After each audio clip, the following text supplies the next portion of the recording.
एक दिन स्वामी रामानंद जी का शिष्य कहीं कथा कर रहा था।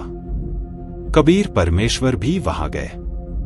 ऋषि जी विष्णु पुराण की कथा का वचन कर रहे थे, जिसमें वे विष्णु जी को सारे ब्रह्मांड का मालिक और रचनाकार घोषित कर रहे थे, उन्हें अजर अमर बता रहे थे एवं बताया कि विष्णु जी के कोई माता पिता नहीं है।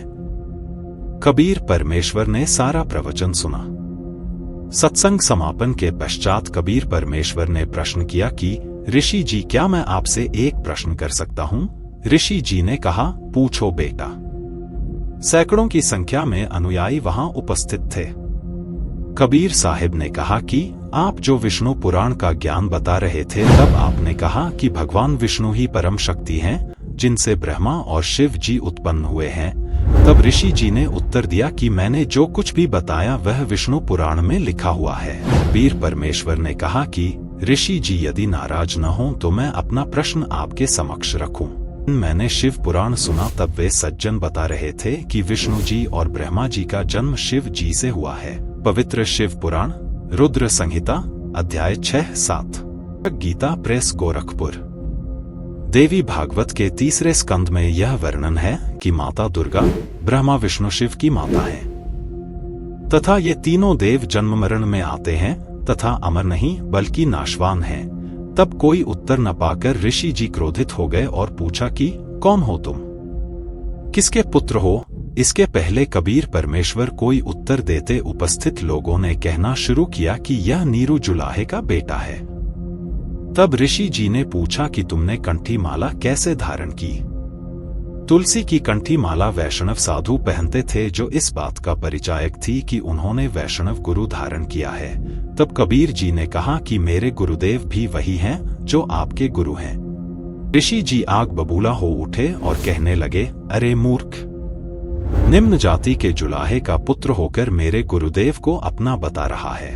वे तुम जैसे शूद्रों को अपने पास भी नहीं आने देते और तुम कहते हो तुमने उनसे नाम दीक्षा ली है।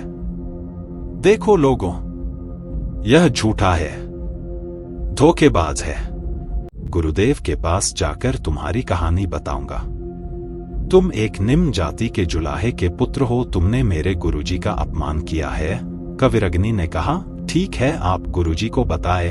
तब वह ऋषि स्वामी रामानंद जी के पास जाकर उनसे बोला कि गुरुदेव, एक निम्न जाति का लड़का जा, उसने हमारा अपमान किया है। उसने कहा कि स्वामी रामानंद जी उसके गुरु हैं। ऋषि अष्टानंद ने कहा कि हे भगवान, हमारा बाहर निकलना मुश्किल हो जाएगा।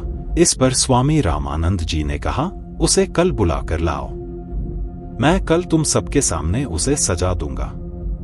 अगली सुबह 10 अनजान आदमी आए और परमेश्वर कबीर को पकड़कर रामानंद जी के समक्ष ले गए।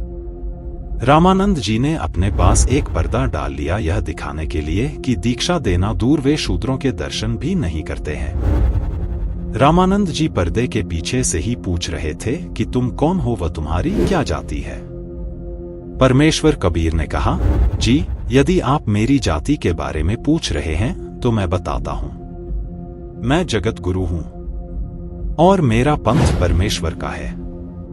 मैं सबको पूर्ण परमेश्वर का रास्ता बताने आया हूं। परमेश्वर जो करोड़ों ब्रह्मांडों का रचनहार है, पालनहार है, जो कबीर, कविरग्नि आदि नामों से वेदों में वर्णित है। जाति हमारी जगत गुरु, परमेश्वर है पंथ, दास गरीब लिखत पढ़े, मेरा नाम निरंजन कंथ। रामानंद जी ने सोचा, इससे बाद में निपटूंगा, पहले अपनी नित्य साधना पूरी कर लूं। वे आंखें बंद करके मनमुखी साधना करते थे, जिसमें कृष्ण जी की मूर्ति को नहलाते, सुसज्जित करते और भोग लगते थे।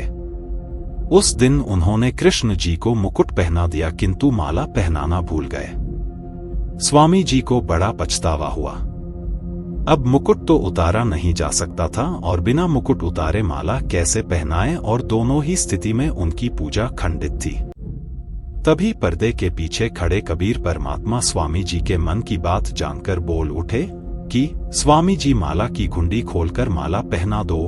तब रामानंद जी ने सोचा कि यह बच्चा मेरी मानसिक पूजा के बारे कैसे जाना। उन्होंने पूजा छोड़कर पर्दा हटाया और सबके समक्ष कबीर परमेश्वर को हृदय से लगा लिया। रामानंद जी ने पूछा कि आपने झूठ क्यों कहा? तब कबीर साहब बोले, क्या झूठ स्वामी जी? तब स्वामी जी बोले, यही कि आपने मुझसे नाम दीक्षा ली है। उत्तर में परमेश्वर कबीर बोले कि स्वामी जी याद कीजिए, आप पंचगंगा घाट पर स्नानार्थ गए हुए थे और आपकी खड़ाऊ मेरे सर लगी थी और मैं रोने लगा था। तब आपने कहा कि बेटा राम राम बोलो, राम राम। रामानंद जी ने कहा कि मुझे याद है, लेकिन वह बालक बहुत छोटा था। तब कबीर साहब ने कहा, देखो स्वामी जी, मैं ऐसे ही दिख रहा था ना। और उन्होंने अपने 2 रूप बना लिए, एक 2.5 वर्ष का और 5 वर्ष के। वे स्वयं खड़े थे। अब स्वामी रामानंद जी 6 बार इधर देखते और 6 बार उधर, कि कहीं आंखें धोखा न खा रही हों। और इस तरह उनके देखते देखते कबीर साहब के 2.5 वर्ष वाला रूप परमेश्वर के 5 वर्ष वाले रूप में समा गया। तब रामानंद जी बोले, मेरा संशय दूर हुआ है। परमेश्वर आपको कैसे जाना जा सकता है? आप ऐसी जाति धारण करके खड़े हैं। हम अनजान तुच्छ बुद्धि जीवों को क्षमा करें। पूर्ण परमेश्वर कबीरदेव, मैं आपका नादान बच्चा हूं। इस तरह कबीर साहब ने रामानंद जी को 2